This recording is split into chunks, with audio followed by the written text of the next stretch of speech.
నమస్తే, welcome to Shravya TV. ముందుగా headlines చూద్దాం. రైతులను ఆర్థికంగా ఆదుకోండి, AP CC media chairman N Tulasireddy demand. మృత్యుతో పోరాడి ఓడిన 6 ఏళ్ల చిన్నారి. హోటల్ యజమానులతో జైరాబాద్ డీఎస్పీ రామ్మోహన్ రెడ్డి సమావేశం. భారీగా పెరిగిన బంగారం ధరలు. నన్ను దురదృష్టవంతురాలు అనడం మానేయండి, రేణు దేశాయ్. ప్రపంచవ్యాప్తంగా 18 కోట్ల మంది పిల్లల్లో పోషకాహార లోపం, యూనిసెఫ్. కవిత జ్యుడిషియల్ కస్టడీ మరోసారి పొడిగించిన న్యాయస్థానం. 10 ఏళ్ల కల నెరవేరింది, ప్రజాప్రస్థానం మొదలైంది, నాగబాబు కీలక వ్యాఖ్యలు. బీఆర్ఎస్ పార్టీకి బిగ్ షాక్, కాంగ్రెస్ కండువా కప్పుకున్న పోచారం శ్రీనివాసరెడ్డి. తెలంగాణలో మహిళా శక్తి క్యాంటీన్లు ప్రారంభం. తెలుగుదేశం పార్టీ గత ఎన్నికల మేనిఫెస్టోలో పేర్కొన్న విధంగా రాష్ట్ర ప్రభుత్వం వెంటనే రైతులకు ఆర్థికంగా ఆదుకోవాలని AP CC media chairman N Tulasireddy demand చేశారు. ప్రస్తుతం ఖరీఫ్ సీజన్ ప్రారంభమైందని, ఈ నెల 22న ఏరువాక పూర్ణమి పండుగ ఉందని, కేంద్ర ప్రభుత్వంతో సంబంధం లేకుండా రాష్ట్ర ప్రభుత్వం ప్రతి రైతుకు ఏటా 20,000 రూపాయలు ఆర్థిక సహాయం అందిస్తామని చెప్పిన మాట ప్రభుత్వం నిలబెట్టుకోవాలని ఆయన అన్నారు. నారాయణఖేడ్ మండలం సంజీవరావుపేట గ్రామానికి చెందిన సాయి పల్లవి గత కొన్ని నెలలుగా గుండె జబ్బుతో బాధపడుతోంది. నెల రోజుల క్రితం హైదరాబాద్లోని ఓ ప్రైవేట్ ఆసుపత్రిలో చికిత్స నిమిత్తం చేర్చగా దాదాపు 6 లక్షల వరకు ఖర్చు అవుతుందని తెలియడంతో దాతల సహాయం కోరారు. అయితే దాతలు సహకరించినా ఫలితం లేకపోయింది. నెల రోజుల నుండి ఆసుపత్రిలో చికిత్స పొందుతున్న చిన్నారి సాయి పల్లవి తుది శ్వాస విడిసింది. జైరాబాద్ పట్టణం పరిధిలోని Chiragpalli, Zaheerabad rural, Kohir, Hadnur, Raikode hotel bar and restaurant యజమానులతో జహీరాబాద్ డీఎస్పీ రామ్మోహన్ రెడ్డి సమావేశం నిర్వహించారు. Bar and restaurant, hotel, dhaba, హోటళ్లు ఇకపై రాత్రి 12 గంటలకు తప్పనిసరిగా మూసివేయాలన్నారు. అలాగే బార్లలో సీసీ కెమెరాలు ఏర్పాటు చేసుకోవాలని ఆయన సూచించారు.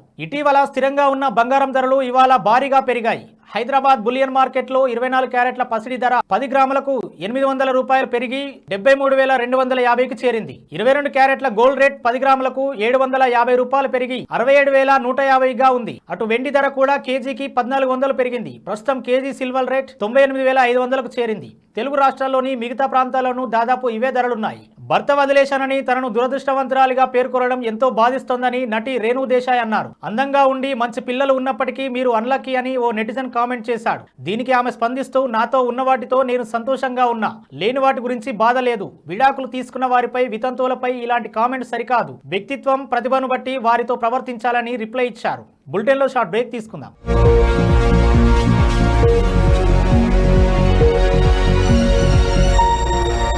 Are you looking Green Mat Studio for rental purpose? For all type of video shoots, we are providing you 4K camera setup, video editing, VFX and 3D, anchors, makeup room. These are the all features which we are providing you. And also will provide outdoor Green Mat Studio setup. Come with concept and go with product. One step for your all media worries. For advance booking, contact us 988 533 117.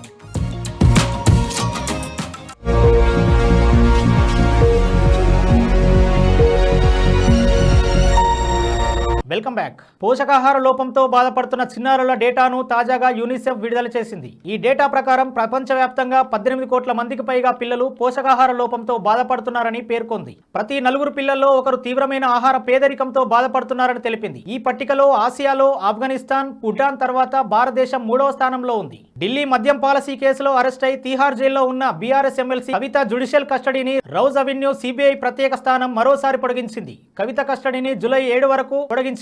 ఈ రోజు కవిత judicial custody ముగియడంతో CBI ఆమెను virtual గా court ముందు హాజరుపరిచారు. దీంతో court ఆమె కస్టడీని పొడిగిస్తూ ఉత్తర్వులు ఇచ్చింది. మద్యం పాలసీ కేసులో కవితను మార్చిలో ఈడీ అధికారులు అరెస్ట్ చేశారు. ఆ తర్వాత సిబిఐ కూడా ఆమెను అదుపులోకి తీసుకుంది. నాటి నుంచి 4 నెలలుగా ఆమె తిహార్ జైల్లో ఉంటున్నారు. జనసేన అధినేత పవన్ కళ్యాణ్ అసెంబ్లీలో ఈ రోజు శాసనసభ సభ్యుడిగా ప్రమాణ స్వీకారం చేశారు. ఈ సందర్భంగా ఆయన సోదరుడు జనసేన నేత నాగబాబు ఎక్స్ వేదికగా స్పందించారు. డిప్యూటీ సీఎం హోదాలో శాసనసభలో ప్రమాణ స్వీకారం చేస్తున్నటువంటి తమ్ముడు పవన్ కళ్యాణ్ చూసి తన మనసు ఆనందంతో ఉప్పొంగిపోయిందని ఆయన ట్వీట్ చేశారు. తోడబుట్టిన వాడిగా జనసేన కార్యకర్తగా మా నాయకుడి ప్రమాణ స్వీకారం చూసి నా గుండె ఆనందంతో నిండిపోయింది. పవన్ కళ్యాణ్ అసెంబ్లీకి వెళ్ళాలి, పవన్ కళ్యాణ్ నేను అని ప్రమాణ స్వీకారం చేయాలనేది 10 ఏళ్ల నా కల. అసెంబ్లీకి రావడం, గ్యాలరీలో కూర్చుకోవడం నాకు ఇదే మొదటిసారి. నాకు ఎంతో థ్రిల్గా ఉంది. మా కుటుంబం అంతా కూటమిలో పవన్ కళ్యాణ్ బాబు ఘన విజయం సాధించినందుకు చాలా సంతోషంగా, గర్వంగా ఉన్నారు. ఇంతటి అఖండ గెలుపునిచ్చిన ప్రతి ఒక్క ఓటర్ నమ్మకాన్ని అనుక్షణం నిలబెట్టుకుంటాడు. తనకి కేటాయించిన అన్ని మంత్రిత్వ శాఖలకి నిజాయితీతో, నిష్పక్షపాతంగా, అన్ని విధాల అంతఃకరణ శుద్ధితో న్యాయం చేస్తాడని నిర్భయంగా తెలియజేస్తున్నానని నాగబాబు ట్వీట్ చేశారు. బీఆర్ఎస్ పార్టీకి తెలంగాణ మాజీ speaker, Banswada MLA Pocharam Srinivasareddy shock ఇచ్చారు. ముఖ్యమంత్రి రేవంత్ రెడ్డి సమక్షంలో ఆయన కాంగ్రెస్ కండువా కప్పుకున్నారు. శుక్రవారం పోచారం శ్రీనివాసరెడ్డి నివాసానికి వచ్చిన రేవంత్ రెడ్డి పోచారంను పార్టీలోకి ఆహ్వానించారు. ఈ ఆహ్వానాన్ని మన్నించి కాంగ్రెస్ లో చేరుతున్నట్లు పోచారం ప్రకటించారు. అనంతరం రేవంత్ రెడ్డి ఆయనకు కాంగ్రెస్ కండువా కప్పి పార్టీలోకి ఆహ్వానించారు. పార్టీలో సముచిత స్థానం కల్పిస్తామని సీఎం చెప్పారు. రైతుల సంక్షేమానికి పోచారం ఎంతగానో పాటుపడ్డారని కొనియాడారు. పోచారం శ్రీనివాసరెడ్డితో పాటు ఆయన కుమారుడు కూడా పార్టీ మారారు. తెలంగాణలో మహిళా సాధికారతే లక్ష్యంగా ప్రభుత్వం ముందుకెళ్తోంది. ఈ క్రమంలో మహిళా సంఘాల ఆర్థిక బలోపేతానికి తాజాగా మహిళా శక్తి క్యాంటీన్లు కూడా తెచ్చారు. శుక్రవారం తెలంగాణ రాష్ట్ర సచివాలయంలో 2 మహిళా శక్తి క్యాంటీన్లు పంచాయతీరాజ్, మహిళా శిశు సంక్షేమ శాఖ మంత్రి సీతక్క, సిఎస్ శాంతికుమారి ప్రారంభించారు. కాగా 2 ఏళ్లలో జిల్లాకు 5 చొప్పున రాష్ట్ర వ్యాప్తంగా 150 క్యాంటీన్లు ఏర్పాటు చేయాలని ప్రభుత్వం లక్ష్యంగా పెట్టుకుంది. హెడ్లైన్స్ మరోసారి చూద్దాం. రైతులను ఆర్థికంగా ఆదుకోండి, AP CC media chairman N Tulasireddy demand. మృత్యుతో పోరాడి ఓడిన 6 ఏళ్ల చిన్నారి. హోటల్ యజమానులతో జైరాబాద్ డీఎస్పీ రామ్మోహన్ రెడ్డి సమావేశం. భారీగా పెరిగిన బంగారం ధరలు. నన్ను దురదృష్టవంతురాలు అనడం మానేయండి, రేణు దేశాయ్. ప్రపంచవ్యాప్తంగా 18 కోట్ల మంది పిల్లల్లో పోషకాహార లోపం, యూనిసెఫ్. కవిత జ్యుడిషియల్ కస్టడీ మరోసారి పొడిగించిన న్యాయస్థానం.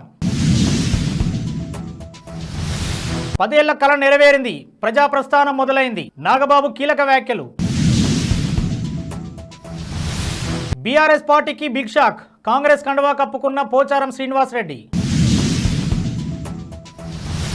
తెలంగాణలో మహిళా శక్తి క్యాంటీన్లు ప్రారంభం. ఇవి ఇప్పటివరకు అప్డేట్స్. మరో బులెటిన్లో మళ్ళీ కలుద్దాం.